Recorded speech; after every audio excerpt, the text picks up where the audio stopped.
Welcome to day 19 of the 25-day Jumpstart Challenge. My name is Jillian from HB Pilates.com, and today I'm going to be taking you through an exercise for our upper back and our posture. This is a great exercise. No equipment is needed. You guys ready to move?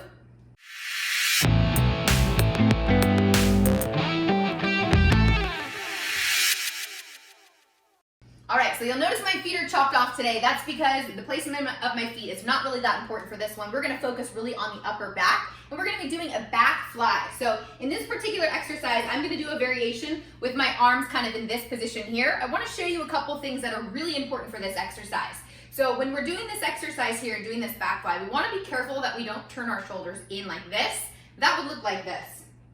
Right? And that is going to encourage that round forward posture that we are trying to avoid, right? We're trying to get rid of that. We want to stand taller. We want to open the chest and be proud. So I want you to think about opening the arms out this way or reaching the arms and extending them out to the side. So I'm going to do kind of more a modified version with the elbows slightly bent just to take us through the motion. So I want you to look at my back real fast as I'm doing this here. Again, we don't want to be here in this position. We want to think about those shoulder blades rolling back and down. So as we open the arms, we're gonna feel those shoulder blades slightly squeezed together. It's not a huge pinch, it's not a big crunch, but we're gonna be kind of drawing into the center of the back, right in between those shoulder blades. Now, if you're an advanced mover and part of my members only program, you're probably gonna wanna grab some light dumbbells for this. If you are brand new and or have maybe never done this exercise before, you don't need any weight or resistance. Or if you're kind of somewhere in the middle, you can grab maybe like a water bottle, right? 2 water bottles or cans of soup. This exercise would be something I would encourage my clients and all of you participating to go a little bit lighter if you choose to use weight so that you can focus on good form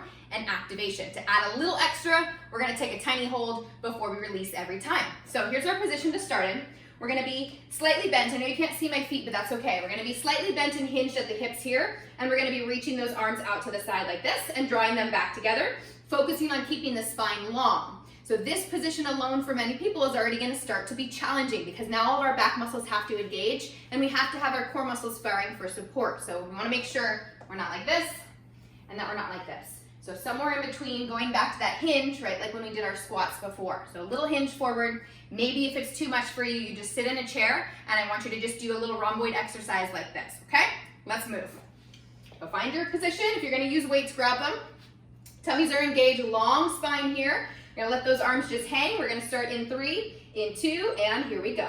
So arms are extending out, and then we're drawing back in. So what I really want you to focus for today, as we are working on day 19, is just good form, good movement, good posture. So that means no dangly heads, right? We wanna watch out for that big arch in the back, like this. We wanna watch out for the rounding and the slumping. We wanna really just focus on a nice long spine, safe posture, safe position. To add a little extra here, pause, hold for a sec, and then drop it down. Now, if you're using weights and you only have one set at home, the straighter your arms are, the more load you're gonna get in your back. So if you need to modify or make it easier, take that soft bend in your elbows. Lifting and lowering. Good, we got 3 seconds. We have 2, we have 1, and good, we just rest. And do the same thing again, 3 more rounds. So if you haven't picked up on the theme, typically about 4 rounds through, unless you're doing short bursts of cardio, which instead of 4 rounds, it's 8. All right, here we go. 3, 2, let's begin. Round 2, lifting and lowering. So another reason you may want to bend your arms is if you don't have a lot of space in your house. And for some of us, you might be thinking, how do you not have space to do this? Well, my uncle who lives in Germany has a tiny, tiny, tiny place, and sometimes there's not space to lay on the floor. So you got to think, move in the space that you have available to you, right? Okay, keep going. Long spines. Now, if you find at any point you're like, oh, my back kind of feels weird, or your low back, reset your position. Fire up that core, take that hinge, get back forward, and then keep going. Good, we're almost there. We got 5, 4, 3, 2, good, and rest. One of the cues I'll use in a Pilates class when we're trying to think about good spinal neutral alignment is actually to think about taking a string from your head all the way through your tail, and I want you to pull it nice and long. So for some people that kind of get stuck in these positions, lengthening the spine can sometimes bring you back to neutral. Give it a try, let me know what you think. Here we go. Round 3, lifting and lowering. Good, remember this is not about how high you can lift your arms. I want you to feel that activation. I want you to feel that squeeze in the middle of the back. You're still forward. I'm standing up vertically just to show you my ribs. So when I open my arms out, it's really important that my ribs don't fling like this, right? That's not a good position to be in, but also, if you watch what happens to my pelvis, it dumps forward. So you really want to be neutral, ribs and hips tight, activate, and then release. Good, we got about 15 seconds here. If you're doing this at home and you started and you're like, this is gonna be so silly with no weight, tell me how you're feeling now, right? Just getting those upper back muscles to activate is so important. Good, 3, 2, 1, we rest. We've got one more round and then we're done for today, you guys. I'm so proud of you. Day 19, we are almost there. All right, 5 seconds, last round. You guys ready? Tummies are active. We're thinking about pressing out slightly, get that, that support. Call that kind of your core, what do you call it? Abdominal bracing. That's the word I was looking for. If you haven't started already, we're going. We got about 30 seconds left for day 19. I'm so proud of you guys.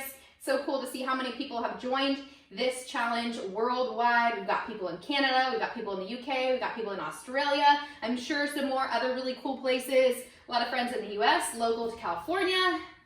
What an amazing community we've been building, you guys. This is so incredible. So we talk about silver linings of this whole pandemic. One of my silver linings is getting to meet and interact with all of you guys around the world. So cool. We got 5 seconds. 4, 3, 2, 1. Go ahead and rest. All right, you guys, that is it for day 19. Give yourself a congratulations pat on the back. Hopefully you've got your calendar printed out and you're checking off the boxes as you go. Don't forget to like and subscribe to our YouTube channel so you can be reminded when these videos come out. Also, all the information you need for the challenge is down below in the description to get your calendar, to join the Facebook group, or maybe to just keep on track on how to be participating in the challenge with the nutrition and the fitness components. I'm proud of you guys. I will see you back tomorrow.